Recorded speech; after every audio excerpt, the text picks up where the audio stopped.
consiste la boleta única, de qué trata este proyecto que se presentó en la legislatura. Está Eliana Luna Gabay, politóloga, ya para charlar con nosotros y para contarnos de manera fácil, para que todos entendamos en qué consiste, de qué trata. ¿Cómo estás, Eli? A ver, ¿nos escucha, Eli? Hola, Eli, buen día. Y yo los escucho. Ahí está. Ah, muy bien, nosotros también. Te vemos y escuchamos perfecto. ¿Cómo estás? Bien, muy bien. Gracias por atendernos en este lunes. Queremos preguntarte, Eli, de manera fácil, como siempre vos charlás con nosotros y nos explicás estos temas, ¿en qué consiste, de qué trata esta boleta única de la que se está hablando y mucho? Bueno, es verdad lo que vos decís, hay que hacerlo de manera fácil, porque a este tema lo rodean un montón de tecnicismos que son los que, bueno, se van a debatir legislativamente también. En principio, digamos, la propuesta de pasar de un sistema como el que tenemos actualmente, que es el que se denomina de boleta partidaria de papel, que es esto que nosotros conocemos, digamos, desde que volvió la democracia en Argentina y antes también, que es básicamente la tira de papel a lo largo que nos encontramos en el cuarto oscuro, en la que vemos una lista o una boleta entera por partido, ¿no es cierto? Y cada fracción de la boleta incluye la categoría o los candidatos para la categoría determinada que se vota en esa elección. Por ejemplo, una boleta tiene una sección que es diputados nacionales, diputado provincial, senador provincial, etcétera, digamos. Depende de lo que se elija en cada año. Pero el formato es este, ¿no? Una lista larga de papel por cada partido que interviene en la elección.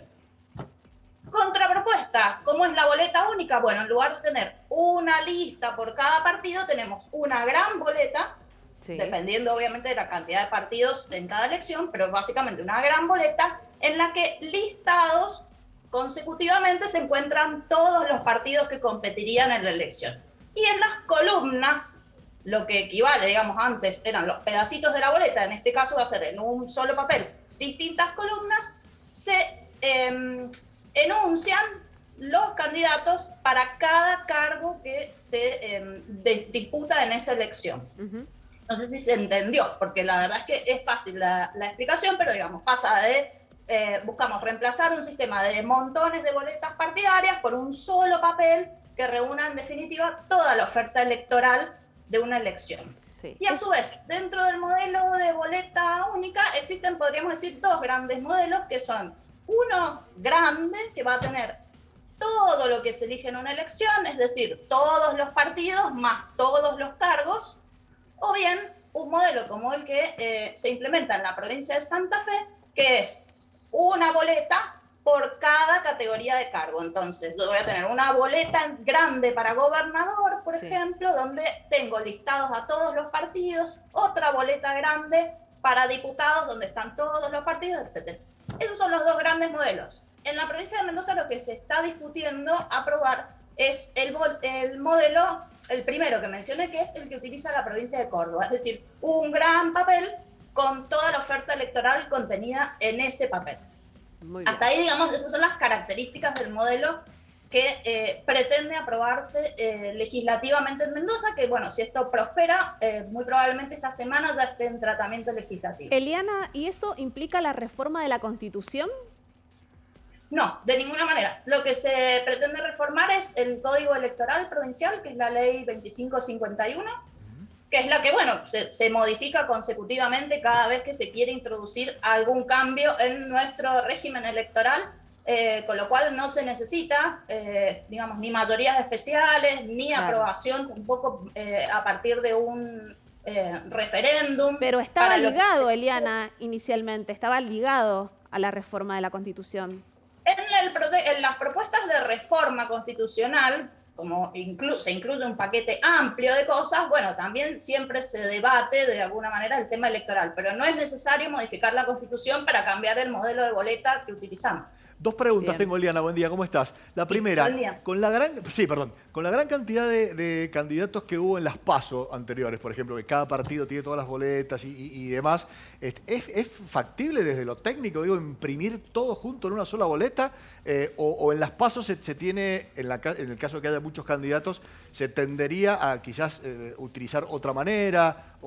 Y la otra pregunta que tengo es, ¿qué va a pasar con la plata que todos los mendocinos, en nuestro caso, ponemos para la impresión de boleta que iba como ingreso a todos los partidos? ¿Cómo se hace técnicamente eso? ¿Imprimiría el gobierno directamente en la lista única y se acaba ese ingreso a los partidos? ¿Cómo sería? Primero te contesto esta segunda cuestión. Bien. Esto que decís, la plata que ponemos todos los mendocinos. La realidad es que, dado que la provincia de Mendoza, si bien lo tiene establecido en su legislación, escasas veces hace uso de lo que se llama elecciones desdobladas, es decir, en una fecha las elecciones de cargos provinciales y en otra las nacionales, y como esto frecuentemente es una estrategia, digamos, una moneda de cambio política, la fecha de las elecciones, más allá de que las leyes establecen fechas y demás, la realidad es que se define políticamente, de acuerdo a la conveniencia de vincular nuestras elecciones al arrastre nacional o no vincularlas. Entonces, inclusive pasa con los departamentos de la provincia. La carga presupuestaria de la impresión de boletas, que es un monto que el presupuesto nacional asigna a los partidos políticos, esto hay que decir esto, digamos, la impresión de boletas partidarias hasta con el sistema actual es llevada adelante por los partidos políticos, con aporte del presupuesto nacional, no provincial. Porque la provincia de Mendoza solo lo hace cuando hay elecciones desdobladas, y esto es poco frecuente. Entonces, el gasto presupuestario es del presupuesto nacional normalmente, para que tengamos una idea aproximada. En la última elección, la plata que se le dio a cada partido equivale a la posibilidad de imprimir para cada uno de ellos un monto de 1,5 boletas por elector registrado en el padrón del distrito donde ese partido va a competir. Si va a competir acá en Mendoza, se le da la cantidad de plata necesaria para imprimir 1,5 boletas por cada elector del padrón. Estamos hablando más o menos de 2 millones de boletas por partido que se imprimen para las PASO y luego para las generales. Ese es más o menos el volumen. Entonces, si se adoptara un sistema de boleta única, lo que implicaría en la provincia de Mendoza es que, bueno, la plata que la provincia destinaría si hubiera elecciones desdobladas a los partidos políticos, en lugar de dársela a los partidos políticos, la va a utilizar la provincia para imprimir las boletas únicas. Se presume que el costo por el volumen, digamos, de boletas que se debería imprimir sería mucho menor que si se la dieran a que los partidos impriman una por cada uno de los partidos. Y lo mismo pasaría a nivel nacional, pero esto no se está discutiendo hoy a nivel nacional, con lo cual el tema presupuestario, bueno, es relativo, porque va a depender de si la provincia alguna vez realiza elecciones desdobladas. Pero sí, viene siendo últimamente bastante frecuente aquí en la provincia. Pero sí hay reducción de gasto público, ¿o no, Eli? Sí. A ver, hay que empezar a entender por ahí que, bueno, puede que en una primera etapa no se sabe si va a ser una reducción tan significativa, porque tengamos en cuenta que cambiar todo el sistema requiere, primero, de un enorme gasto presupuestario para capacitación. O sea, pensemos que si queremos, digamos, que la boleta única sea lo que se dice que tiene que ver con darle, entre otras cosas, mayor libertad y autonomía a los electores, tenemos que asumir como Estado la responsabilidad bastante grande de explicarle a la gente cómo tiene que ir a votar y cómo va a utilizar. Y no es solo a la gente, sino que a todas las autoridades, a todos los partidos políticos, porque, digamos, sobre una elección después siempre hay disputas, y si no se conocen los mecanismos legales para resolver esas disputas, entonces hay que instruir un proceso de capacitación que es bastante extenso, y podemos mirar para esto, por ejemplo, lo que hizo la provincia de Córdoba, que no lo hizo de un día para el otro, que, digamos, montó un operativo muy grande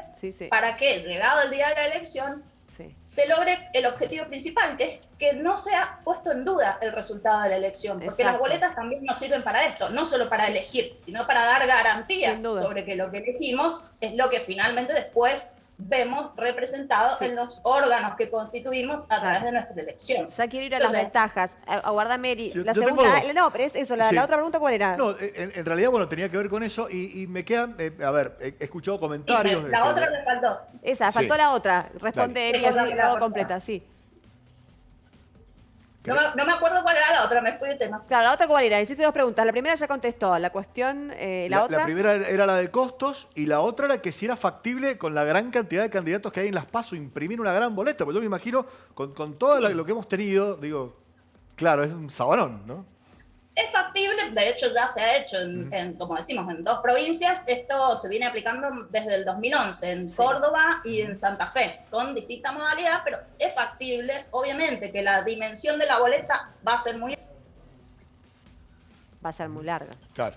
Perdón, va a ser muy grande la boleta, pero eso también implica, por supuesto, una reducción del tamaño de la letra para que puedan entrar todos los partidos, todos los candidatos. Obviamente eso también tiene su dificultad para cierto público, entonces lo que puede ser una ventaja para algunos, a veces también es una desventaja para otros. Por eso es muy importante lo que se planifique en términos de capacitación a todos los actores involucrados en un proceso electoral. Claro. ¿Y cuáles son las ventajas?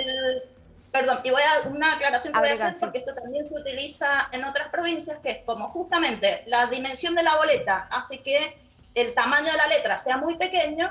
Lo que se ha establecido también en el proyecto que se discute acá en Mendoza es que además de las boletas, ahí vamos al tema del costo de nuevo, hay que imprimir, la Junta va a tener que imprimir afiches de un tamaño mucho más grande para ubicar en el cuarto oscuro, de manera que se pueda ver ahí con nitidez qué es lo que cada partido tiene en su boleta, porque además pasa esto. Como no se puede poner, supongamos, nosotros elegimos legisladores, entre 8 y 5 legisladores por sección electoral. Tenemos una lista de 8 personas más los suplentes. Todo eso no va a ser visible en la boleta única. Eso va a estar en un afiche aparte. Implica un cambio educativo grandísimo, ¿no? Implica un cambio educativo respecto a cómo estábamos votando, o sea, que un proceso va a haber antes, ¿no? Para que la gente en la casa no se asuste y diga, ¿qué pasa? ¿Qué me va a pasar en el cuarto oscuro? ¿Qué voy a encontrar, no? Se termina la boleta por debajo de la puerta, que eso es una cuestión que me molesta terriblemente. Se terminan las falsificaciones, digo, ¿cuáles son las Esa beneficios? es la otra característica que, digamos, que se resalta o que, bueno, que un poco se pone en consideración, porque la boleta única implica, así como decimos, que no va a estar en manos de los partidos su impresión, tampoco va a estar en manos de los partidos su distribución. Tanto la impresión como la distribución la va a realizar el Estado, en este caso la Junta Electoral o las autoridades que correspondan según la elección. Entonces, no va a haber más boletas circulando por afuera del día de la elección, ni como parte de la campaña, ni como parte, también, bueno, esta es una de las cosas que se rescata como positiva, ¿no? El hecho de que al no tener los partidos la posibilidad de repartir boletas antes de las elecciones, ni durante el día de la elección, se minimiza un poco la posibilidad de que se cometan algunas, digamos, actividades que están vinculadas, por supuesto, con la manipulación de los electores. Y si bien esto es bastante marginal en nuestro sistema, es motivo de preocupación, por supuesto. Y si existen herramientas que permitan minimizar esa posibilidad de comisión de, no fraude, no es esta la palabra, pero sí manipulación de los electores, bienvenido sea, por supuesto. Claro, evita falsificaciones, evita nulidades, evita condicionamientos. ¿Qué podemos agregar, Eli, para cerrar? Bueno, es en principio con un buen proceso educativo, también agiliza, podríamos decir, todo lo relativo al día de la elección, porque bueno, hay un menor volumen de papel dando vuelta, no hay necesidad en este caso de que los partidos sí o sí tengan fiscales en la mesa porque tienen que reponer boletas, porque en este caso no va a ser necesaria la reposición de boletas, incluso digamos en el cuarto oscuro, esto tan engorroso que nos resulta a veces que bueno, entran cada tanto a reponer boletas, se para la elección, bueno, esas cosas se disminuirían. Por supuesto, tiene otros efectos sobre el sistema en general, que esto es más extenso para hablar y quizás es de más de interés de quienes están en el mundo de la ciencia política o de la política concreta, y no tanto quizás de quienes solo vamos a votar. Es importante también tenerlos en cuenta, no se están discutiendo hoy en día, pero es importante discutirlos también.